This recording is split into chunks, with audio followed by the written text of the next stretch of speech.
আকাশবাণী কলকাতা স্থানীয় সংবাদ পড়ছি সুদীপ বসু। প্রথমে বিশেষ বিশেষ খবর। কয়লা পাচার মামলায় আইপ্যাকের কর্ণধার প্রতীক জৈনের লর্ডন স্ট্রিটের বাড়ি ও অফিসে ইডির তল্লাশি অভিযানকে কেন্দ্র করে নজিরবিহীন ঘটনার সাক্ষী রাজ্য রাজনীতি। প্রতীক জৈনের বাড়ি ও অফিস থেকে বেশ কিছু নথিপত্র নিয়ে বেরিয়ে যাওয়ার অভিযোগ উঠেছে মুখ্যমন্ত্রী মমতা ব্যানার্জির বিরুদ্ধে। মুখ্যমন্ত্রীর বিরুদ্ধে সরাসরি তদন্তে বাধা দেওয়ার অভিযোগ তুলেছে বিজেপি। বিজেপির সর্বভারতীয় সভাপতি তথা কেন্দ্রীয় মন্ত্রী জগৎ প্রকাশ নাড্ডা আজ দুদিনের সফরে রাজ্যে এসে পৌঁছেছেন। গঙ্গাসাগর মেলার আনুষ্ঠানিক উদ্বোধন হচ্ছে আজ। রাজ্য জুড়ে কনকনে শীত অনুভূত হচ্ছে। আসছি বিস্তারিত সংবাদে। কয়লা পাচার মামলায় আইপ্যাকের কর্ণধার প্রতীক জৈনের লর্ডন স্ট্রিটের বাড়ি ও অফিসে ইডির তল্লাশি অভিযানকে কেন্দ্র করে আজ নজিরবিহীন ঘটনার সাক্ষী থাকল রাজ্য। তল্লাশি চলাকালীন নথিপত্র তুলে নিয়ে যাওয়ার অভিযোগ উঠেছে রাজ্যের মুখ্যমন্ত্রী মমতা ব্যানার্জি এবং তার সঙ্গে থাকা বেশ কয়েকজনের বিরুদ্ধে। উল্লেখ্য, এর আগে 2019 সালে মুখ্যমন্ত্রী সারদা মামলায় সিবিআই এর তদন্তের সময় কলকাতার তৎকালীন পুলিশ কমিশনার রাজীব কুমারের বাড়িতে গিয়েও তদন্তে বাধা দিয়েছিলেন। এদিন সকালে কয়লা পাচার মামলায় রাজনৈতিক পরামর্শদাতা সংস্থা আইপ্যাকের কর্ণধার প্রতীক জৈনের বাড়ি ও অফিসে ইডি আধিকারিকরা তল্লাশি চালাতে যান। সঙ্গে ছিল কেন্দ্রীয় বাহিনী। বেলা গড়াতেই প্রতীকের বাড়িতে পৌঁছে যান মুখ্যমন্ত্রী তথা তৃণমূল কংগ্রেস নেত্রী মমতা ব্যানার্জি। সেখানে যান কলকাতা পুলিশ কমিশনার মনোজ ভার্মাও। খালি হাতে ভেতরে ঢুকলেও প্রতীক জৈনের বাড়ি থেকে বেশ কিছু নথিপত্র, ল্যাপটপ ও হার্ড ডিস্ক হাতে বেরিয়ে আসেন মুখ্যমন্ত্রী। সেগুলি দেখিয়ে উপস্থিত সাংবাদিকদের তিনি বলেন, প্রতীক জৈন দলের একজন কার্যকর্তা। তার কাছ থেকে তদন্তের নামে দলের প্রার্থী তালিকা সহ গুরুত্বপূর্ণ নথিপত্র হাতিয়ে নেওয়ার চেষ্টা চলছিল। মুখ্যমন্ত্রীর হাতে থাকা নথিগুলিতে ঠিক কোন ধরনের তথ্য ছিল কিংবা তদন্ত চলাকালীন কিভাবে নথিপত্র সরিয়ে নিয়ে যাওয়া যায় তা নিয়ে রাজনৈতিক মহলে প্রশ্ন উঠেছে। কেন্দ্রীয় স্বরাষ্ট্রমন্ত্রী অমিত শাহকেও নজিরবিহীন ভাষায় আক্রমণ করেন মমতা। প্রতীক জৈনের বাড়ি থেকে বেরিয়ে মুখ্যমন্ত্রী সোজা চলে যান সল্টলেকে আইপ্যাকের অফিসে। সেখানেও তল্লাশি চালাচ্ছেন ইডি আধিকারিকরা। ভবনটি ঘিরে রেখেছেন বিধাননগর পুলিশের আধিকারিকরা। মুখ্যমন্ত্রী সেখানেও পৌঁছে যান। আগে থেকে উপস্থিত ছিলেন মন্ত্রী সুজিত বসু সহ তৃণমূল কংগ্রেসের কর্মীরা। সেখান থেকেও বহু ফাইল নিয়ে একটি গাড়িতে তোলা হয় বলে অভিযোগ উঠেছে। সংবাদ মাধ্যমের ক্যামেরার সামনে গাড়ির নাম্বার প্লেট আড়াল করার ছবিও ধরা পড়েছে। রাজ্য পুলিশের ডিজি রাজীব কুমার আইপ্যাকের 11 তলার ওই অফিসে পৌঁছেছেন। পুরো এলাকা ঘিরে ধরেছে রাজ্য পুলিশ। মুখ্যমন্ত্রী ইডির তদন্তে বাধা দিচ্ছেন বলে অভিযোগ তুলে তার বিরুদ্ধে আইনি ব্যবস্থা গ্রহণের দাবি জানিয়েছেন বিরোধী দলনেতা শুভেন্দু অধিকারী।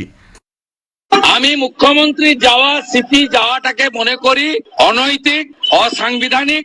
কেন্দ্রীয় সংস্থার তদন্তে সরাসরি বাধা দান মুখ্যমন্ত্রী এর আগেও করেছেন। রাজীব কুমারের বাড়িতে রেড হওয়ার সময় এবং তিনি 5 ঘন্টা ধর্ণা দিয়েছেন নিজাম প্যালেসে, যখন ফিরাদ হাকিম সহ বেশ কয়েকজনকে গ্রেপ্তার করেছিল।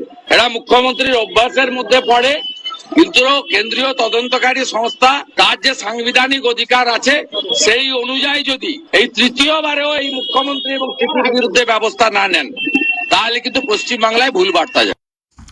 আসন্ন বিধানসভা নির্বাচনে রাজ্যে পর্যাপ্ত কেন্দ্রীয় বাহিনী মোতায়েন নিয়ে কোনো সমস্যা হবে না বলে নির্বাচন কমিশন আশ্বাস দিয়েছে।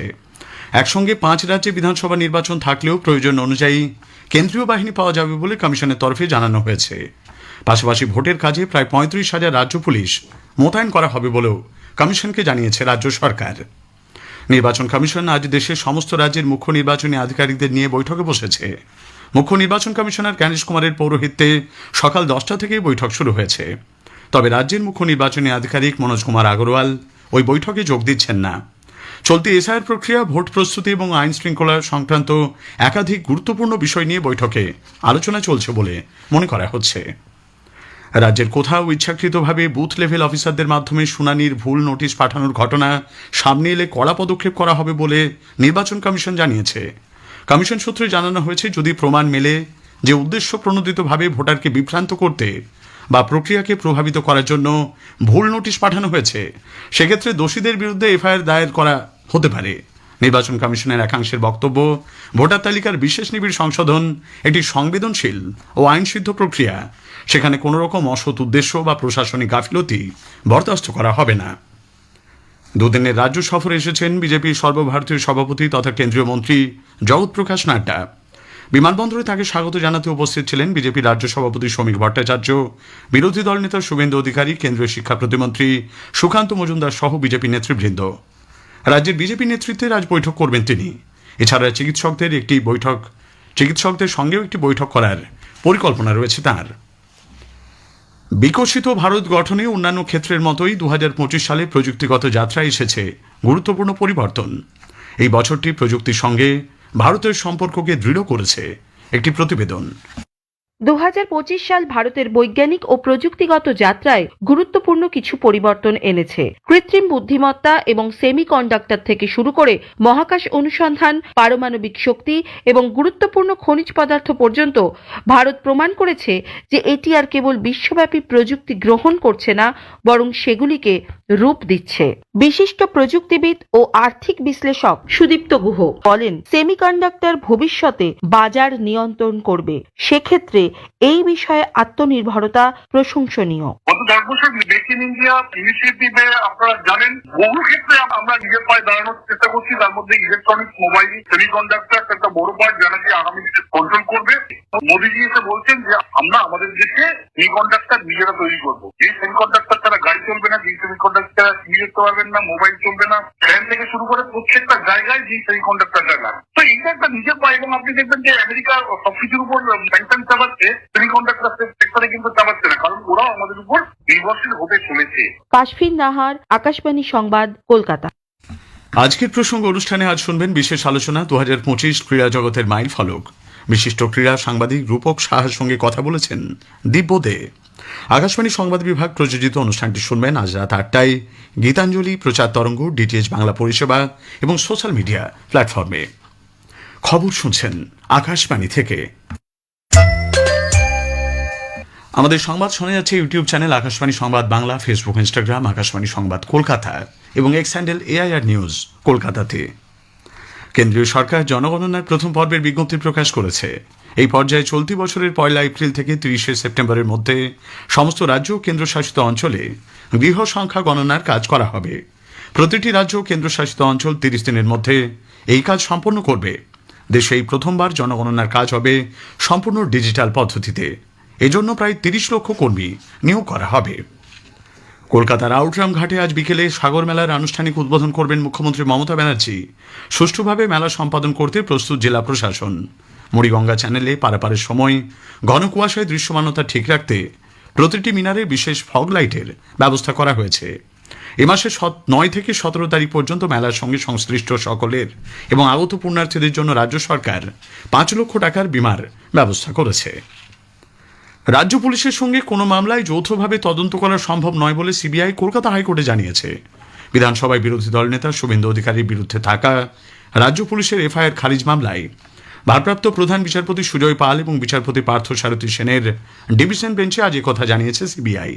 তাদের আইনজীবী আদালতে জানান যে যৌথ তদন্তের ক্ষেত্রে অতীতে তাদের তিক্ত অভিজ্ঞতা রয়েছে। সিবিআই একটি স্বাধীন তদন্তকারী সংস্থা, তাই তাদের এককভাবে তদন্তের ভার দেওয়া হোক। নিউটাউনের থাকদাড়িতে আজ ভোর 6:30 নাগাদ একটি বহুতলে বিধ্বংসী আগুন লাগে। দমকলের 8টি ইঞ্জিন সেখানে যায়। কালো ধোঁয়ায় ভরে যায় পুরো এলাকা। সকাল 9:25 নাগাদ আগুন নিয়ন্ত্রণে আসে। জানা গেছে ভবনটির দোতলায় একটি কেকের কারখানা রয়েছে, সেখান থেকে আগুন লাগে বলে প্রাথমিক অনুমান। ওই কারখানার এক কর্মীকে অসুস্থ অবস্থায় উদ্ধার করেছে দমকল কর্মীরা। দার্জিলিং পাহাড়ি এলাকায় আজ সর্বনিম্ন তাপমাত্রা প্রায় হিমাঙ্কের নিচে। সেখানে আজ সর্বনিম্ন তাপমাত্রা রেকর্ড করা হয়েছে 1 ডিগ্রি সেলসিয়াস, স্বাভাবিকের থেকে প্রায় 1 ডিগ্রি কম। উত্তরবঙ্গের সমতলে দক্ষিণ দিনাজপুরের মাঝিয়ানে আজ সবথেকে কম সর্বনিম্ন তাপমাত্রা রেকর্ড করা হয়েছে 7.8 ডিগ্রি সেলসিয়াস। আগামী 7 দিন সর্বনিম্ন এবং সর্বোচ্চ তাপমাত্রা কিছুটা বাড়লেও রাজ্য জুড়ে ঠান্ডা বজায় থাকবে বলে আবহাওয়া দপ্তরের পূর্বাঞ্চলীয় প্রধান ডক্টর হবিবুর রহমান বিশ্বাস জানিয়েছেন। মূলত কিছু কিছু জায়গায় 2 ডিগ্রি পর্যন্ত তাপমাত্রা বাড়তে পারে। সর্বনিম্ন তাপমাত্রা, রাতের তাপমাত্রা যেটা স্বাভাবিকের থেকে 1-2 ডিগ্রি কিছু কিছু জায়গায় কম থাকার সম্ভাবনা। সর্বোচ্চ তাপমাত্রা একটু বেড়ে স্বাভাবিকের থেকে কম থাকবে।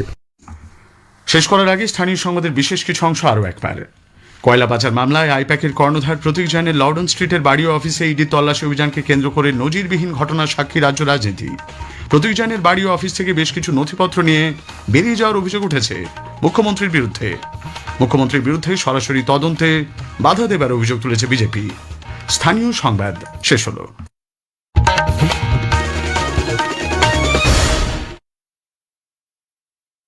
আকাশবাণী